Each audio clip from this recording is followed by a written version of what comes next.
Hi guys, welcome back to the channel. I'm Devin and I read books, and this is Devin Reads Books, and Clown in a Cornfield is killing it right now in theaters. I haven't gone to see it yet. I know I need to, I just keep putting it off. But since it's crushing it at the box office, in my heart and in reality, it's doing very well. It's got some high reviews. I think it's time we talk about the full series here.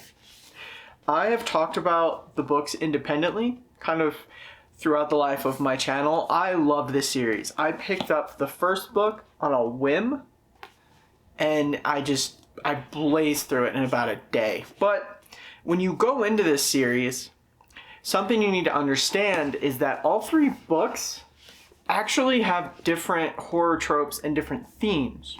So book number one, unfortunately the only one I have in paperback, I need to get a hardcover copy. This is your traditional horror slasher, teen slasher, very Scream-like in a lot of ways. I love this so much. So there are going to be some very minor spoilers. I'm going to try to kind of keep that contained. One thing I do need to talk about is all three books focus on Quinn Maybrook. So that is a mild spoiler in that it tells you that she lives. But she is a center POV in all of the books. And in the first book, she moves to Kettle Springs, which I think is in Nebraska in the series. The book actually opens with a different group of teenagers that Quinn meets later on. But she moves to Kettle Spring, and this town was basically at one point a factory town. There was a corn syrup producing facility, and the mascot for the company was Friendo the Clown. And so all kind of throughout the town, when she moves there, she sees these signs for Bay Pen, Corn Fructose, and Friendo. He's kind of like the town's mascot. And she meets these other groups of friends, Cole, Russ, Janet. And as she's kind of trying to adapt to this new life, because her and her family moved from, I think it was Pittsburgh, to this really small town, she's noticing a lot of weirdness. A lot of the older crowd is kind of shunning them. They're kind of being a little rude. And then eventually, everything kind of comes to a head one night at a barn party. And obviously, the killer in the series is a clown in a cornfield. That is all we're going to say on the first one. I don't want to go too much more into plot for fear of spoilers. But for YA horror, I really like the character work Adam Cesare did here. You get very kind of typecast characters, but we get POVs from them. We see things from their perspective, and we kind of see a little more on their motivations and what's going through their head. And I really, really liked that. I thought this was very well done. Very spooky, creepy book, especially for YA horror. I loved it. I'm a slasher kid through and through. This was spectacular.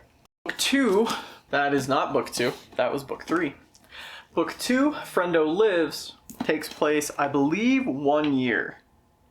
Yeah, about a year later. It's Quinn's first year of college, and she leaves Kettle Springs. So very Scream 2, if you have seen the Scream franchise. But this is a very, very different type of book. I would not call it a traditional slasher. I don't know that I'll call it a slasher.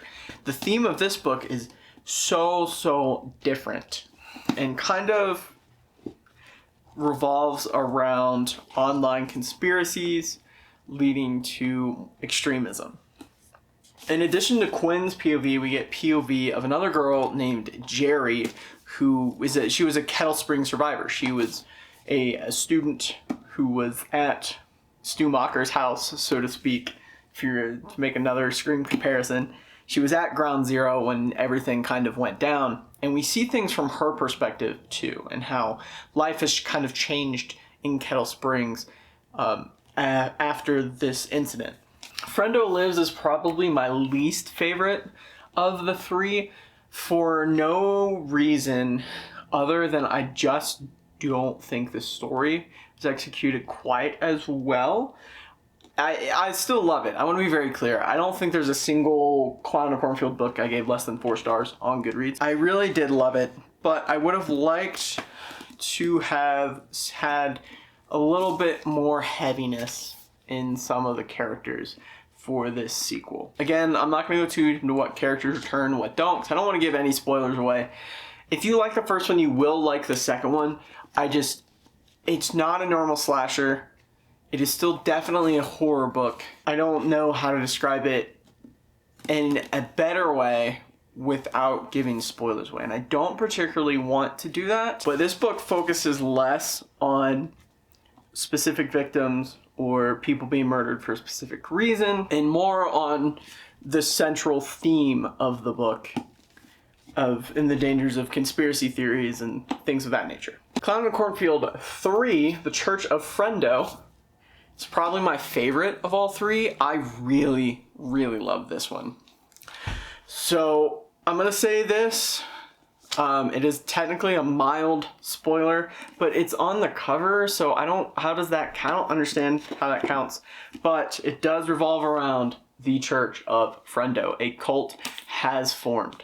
I love it. So it focuses on Quinn Maybrook and this girl named Tabitha, who lives in kind of a very reclusive town, very rural town in Appalachia. I loved this very much. I feel like it wrapped up characters very well. There are two characters I would have liked to have seen a little bit more of, or take a bigger role, at least in the series, but I understand why Adam Cesare didn't do that.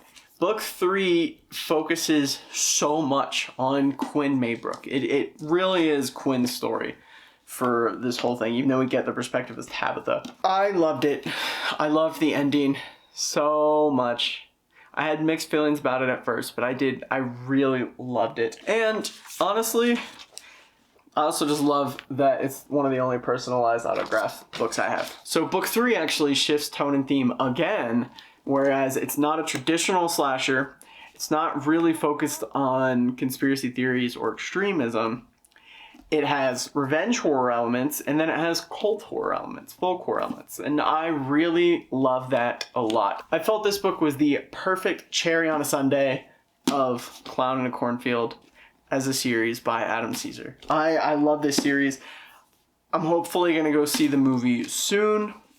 We have some stuff going on in the personal life, but guys, if you have not read this series, go read this series. It is so good. And honestly, just watch the trailer for the movie. Like, the movie just looks spectacular, and it looks true to the book. It seems very true to the book. So if you liked the movie or you liked the trailer, go pick up book 1, at least. Give it a try. But guys, that is where we're going to end this video today. Monday or Thursday next week, I'll have a much longer video, and then I'll have another special video that I hope comes out well. But if you liked this, go watch Clown in a Cornfield. Don't forget to drop a like and a comment, and I will catch you next time.